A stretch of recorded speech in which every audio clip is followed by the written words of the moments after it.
पांच के पंच में दूसरी अहम और बड़ी खबर जो ईडी की जानिब से आज एक बयान जारी किया गया है, जिसमें ईडी ने कहा है कि उन्होंने 36 करोड़ रुपए की मालियत का जो इमलाक है वो जब्त किया है। यह दरअसल जे&के हेल्थ इंश्योरेंस केस के अंदर या उस मामले की निस्बत से यह कार्रवाई हुई है। आपको याद ही होगा कि जब जम्मू कश्मीर के अंदर सत्यपाल मलिक गवर्नर थे, उसके बाद जब उन्होंने एक बयान दिया था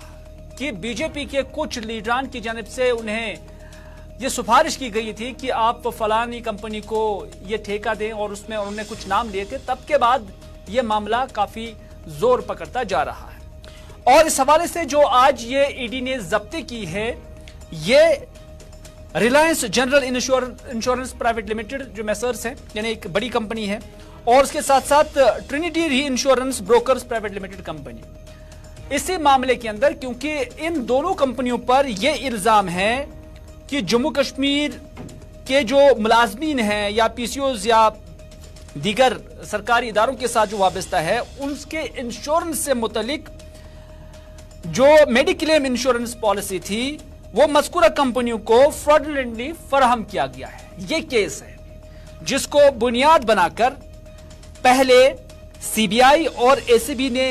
कई सेक्शंस के तहत या कई धाराएं लगाई थी, कई सेक्शंस लगाए थे जिसके खिलाफ इसकी तहकीकात की जा रही थी। तो उसी मामले में अब एनफोर्समेंट डायरेक्टोरेट ने भी कार्रवाई की है। फैसल रियाज इस वक्त हमारे साथ इस पर मौजूद है। फैसल,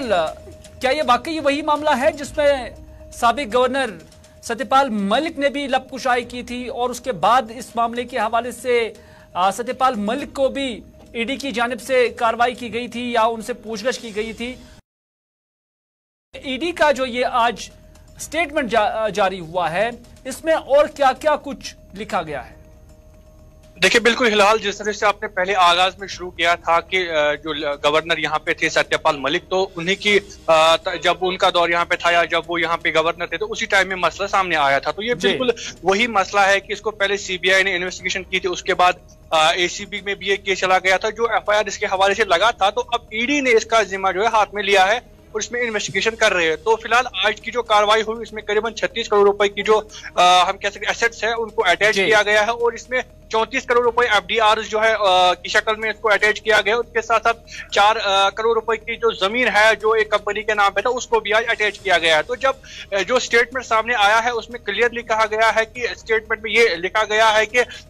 ये इन्वेस्टिगेशन से पता चला है कि जम्मू कश्मीर फाइनेंस डिपार्टमेंट ने डिलिबरेटली एक ऐसी कंपनी को ये हेल्थ इंश्योरेंस स्कीम कराने का ठेका दिया या टेंडर आउट उनको किया था, और उन्हीं को सारे मामला चलाने का जिम्मेवारी उसी कंपनी को दी थी, जबकि वो कंपनी ऑलरेडी छत्तीसगढ़ में बैन की गई थी। तो उन्होंने जो है फॉलोड क्राइटेरिया, एक एलिजिबल क्राइटेरिया होना चाहिए था इंश्योरेंस चलाने के लिए या मुलाजिमों का इंश्योर करने के लिए, जो क्राइटेरिया होना चाहिए था वो उन्होंने फॉलो नहीं किया, जिसके बाद ये कहीं ना कहीं ये फ्रॉड बन गया। तो अब खबरें ये भी आ रहे हैं कि अगर इन्वेस्टिगेशन गहरी चली जाती है तो आने वाले दिनों में एक बड़े टॉप ऑफिशियल पे भी कार्रवाई हो सकती है, क्योंकि जो इनिशियल इन्वेस्टिगेशन से पता चल रहा है कि जो फाइनेंस डिपार्टमेंट है उन्होंने डेलिबरेटली इस तरीके से किया है। तो जहां तक आपने आगाज में ही कहा गया था कि कुछ सियासी प्रेशर भी गवर्नर को आया था, तो कहीं ना कहीं एक मिक्सड हम कह सकते हैं कि एक कंसर्ट है जिसमें ये फ्रॉड हुआ है मुलाजिमों के साथ, या उनको झूठे इंश्योरेंस में फंसाया गया था। तो कहीं ना कहीं अगर इन्वेस्टिगेशन गहरी चली जाती है तो आने वाले दिनों में एक टॉप ऑफिशियल भी इसमें फंसता हुआ नजर आ रहा है, उसके लिए थोड़ा बहुत वेट करना होगा। लेकिन ये बड़ी कार्रवाई इस मामले में जो कि काफी टाइम से चल रहा है, एक बड़ी कार्रवाई उससे हुई है जिसमें कहीं ना कहीं जो 36 करोड़ रुपए की जो मालियत है या एसेट्स है उनको आज अटैच किया गया है। और उसके साथ साथ लास्ट में स्टेटमेंट में ये भी कहा गया कि जो इन्वेस्टिगेशन है वो अभी ऑन है, आने वाले दिनों में मजीद इसके हवाले से कुछ ना कुछ अपडेट देखने को मिलेगा। बहुत बहुत शुक्रिया फैसल रियाज, पूरी तरह से डिटेल खबर रखने के लिए और हमारे नाज़रीन तक ये खबर पहुंचाने के लिए कि इसमें किसी बड़े ऑफिशियल को भी जो है तलब किया जा सकता है। और ये काफी बहुत पुराना केस है जिसमें